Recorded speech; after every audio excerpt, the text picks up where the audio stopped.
Yeah. Now, with regard to businesses, I would say that all of the great businesses, the growth companies,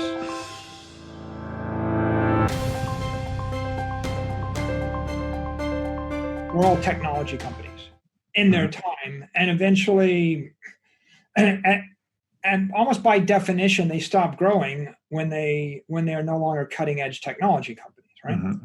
There are other businesses that are more like rent-seeking businesses, or they're concessions. Yeah, the guy that sells bottled water in the shadow of the Notre Dame Cathedral, that's a business. It relies upon political largesse. You know, maybe there's a real estate business, right? I own that real estate, and then I sell you water or lemonade on that real estate, right? There are those kind of businesses. But the growth companies, right? Standard Oil, you know, was a growth company, US Steel, Boeing, IBM. In that period when they're growing, they're a technology company. And that means that all growth stocks are technology companies by definition. Mm-hmm. You can buy another stock that's not a growth, that's not a growth company or a non-tech company, but it's probably not a growth stock.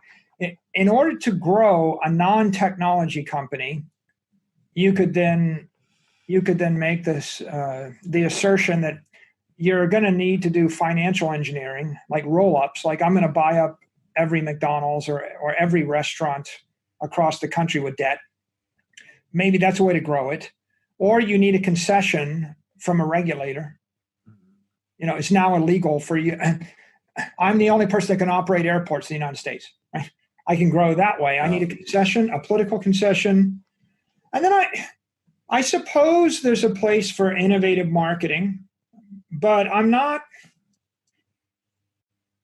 if there's not a compelling technology breakthrough, I'm just not a big fan, right, of the right. marketing thing, except for if the marketing breakthrough comes about due to technology. Like, for example, I created a company that got famous because I'm famous on Twitter and YouTube, and that's not a bad idea.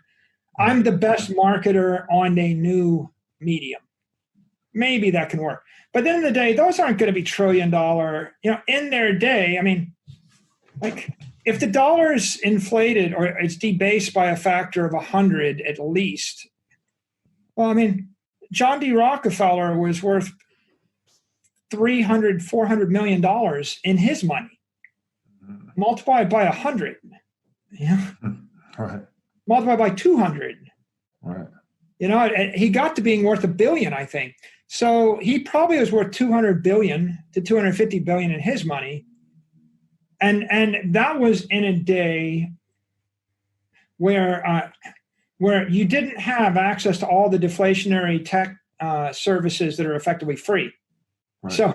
So relatively speaking, right, they had extraordinary power, but they were all technology capitalist.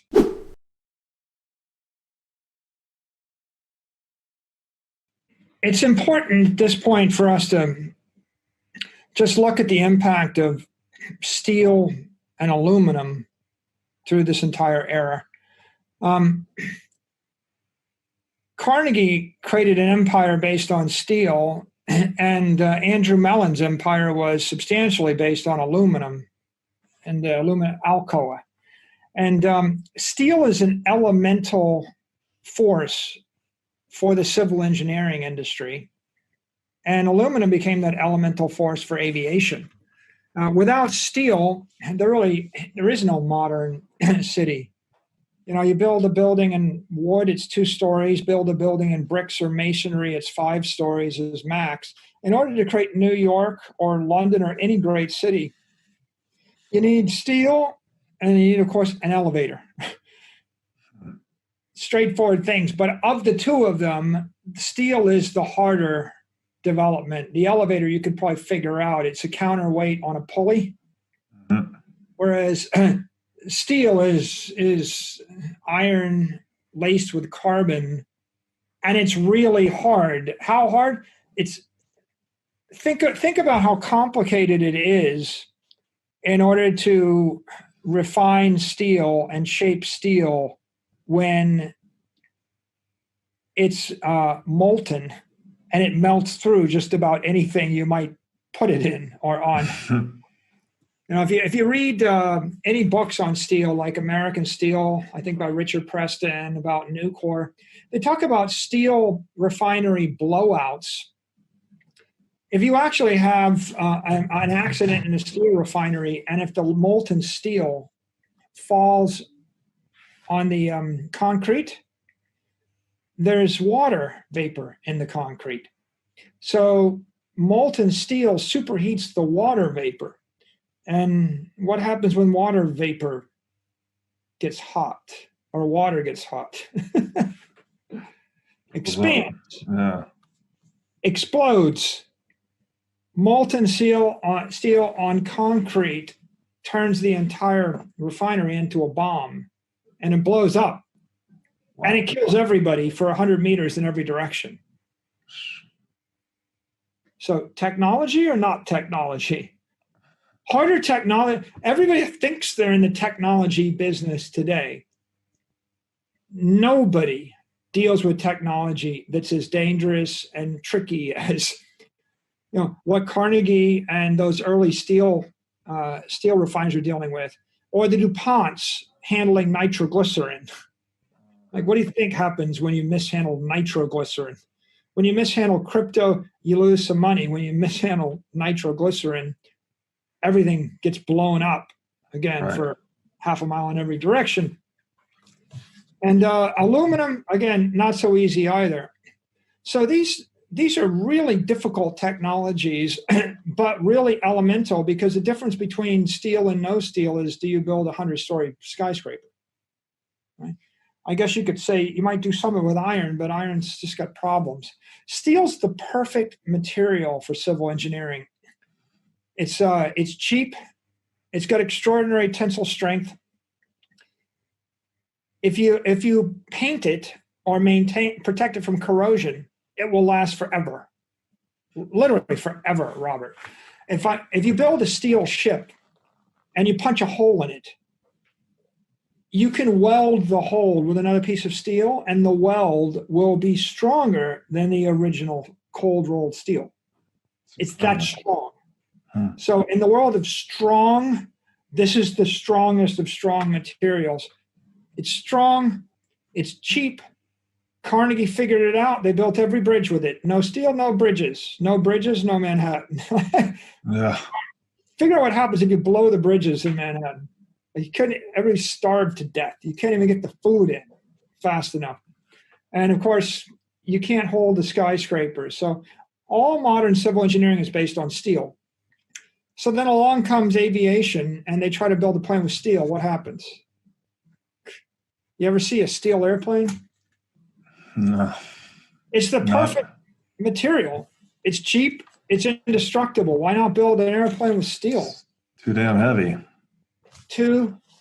Just one little nuance, just one little problem. But the fact that it's better than aluminum in every way, shape, and aluminum's 20 times more expensive than steel. And it flexes, and it's difficult to work. It doesn't matter. Steel doesn't fly. Iron doesn't fly. Wood flies. Canvas flies. Fabric flies. But you try to find a metal which is stable, that's going to be a structurally sound metal for aviation, and aluminum's the one. No aluminum, no aviation. Nothing. Right. Nothing. Like, you're talking about balloons, right? Yeah. Or maybe you got the right flyer, but it's an elemental force, and on that element, you make that breakthrough, then you have you have $1 trillion industry. Right. Based on that breakthrough. How do you work it? How do you create it? How do you use it? It's so interesting that these raw material breakthroughs then have so many follow-on consequences, like first and second order consequences, to the point where you're saying no steel, no city, no aluminum, no aircraft. And then we have to think about how much commerce is actually conducted through the city and through the aircraft.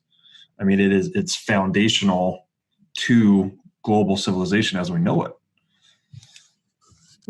And they all kind of come down to networks that move energy around. Mm-hmm. Standard Oil is an energy network. The railroads are energy networks, right? Oh, no railroad, no tanker car with energy on it, right? The railroad is the energy network moving the oil around. The airplanes, another energy network moving high frequency cargo around and information around. Mm-hmm.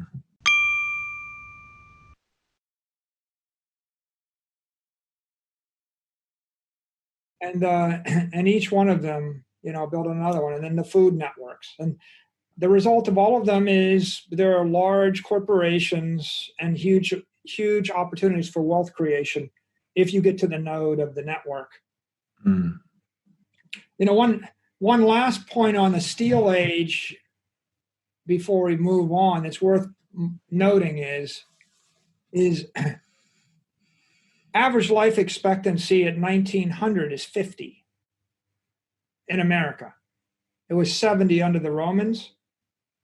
It was 30 in the Dark Ages. It might have been 32, 33 in the Revolutionary War in the US. We crawl back up to 50. And then by 1950, it's 70. And so probably the most rapid expansion in the quality of life in thousands of years is in that 50 years from 1900 to 1950 because of the conquest of infectious diseases.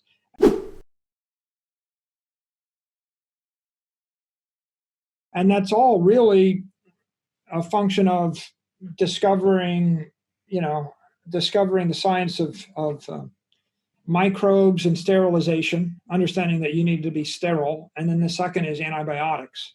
And those two things together were extraordinary. Antibiotics alone and penicillin is responsible for the defeat of tuberculosis. And tuberculosis killed 1 billion people. The White Plague. If you caught tuberculosis, it was a death sentence. I think it killed Chopin, killed all sorts of people. Mm. 1 billion people, more than any war. And of course, in this particular case, if you look at history books on the 20th century, they give it like 2 paragraphs. You could, if you were weighting the text based upon the significance of what happened, you probably something like half of all the history of the 20th century ought to be just about, penicillin, antibiotics, and sterilization, half, and everything else could be the other half. But in fact, it's not even 0.01%. The only measurable mortality rate in the 20th century is the flu epidemic around 1920, where you could see a blip. You can't see an impact on the average life expectancy of any other event, including all the wars. Mm-hmm. The wars don't. World War I doesn't register. World War II doesn't register. Nothing. It's kind of like just the impact of technology, of modern medicine and antibiotics and networks and cheap energy and sterilization and sanitation and running water. The impact of that so dwarfs every political thing that took place in the century that what you've really got, I think, is just a chart that's just a small blip in 1920. And that was like, different estimates. 100 million people died. 20 people say as much as 20%, 10 to 20% of the population died in that 1 or 2 year time frame. And they're still debating what that is, but it's the only event you can see on the chart. And all of the activities of all the politicians and all the ideologies and everything we fought over turned out to be not as relevant, as defeating tuberculosis. Penicillin. And it was derived from a mycelium. Is that correct? It was left in a sink overnight accidentally, something to that effect. Yeah, and it's an accident. The guy, we get it from a fungus, and it's accidental. Incredible. And powerful, but I don't know. I guess your takeaway from that is let people do their stuff and don't try to channel people in any particular direction too much.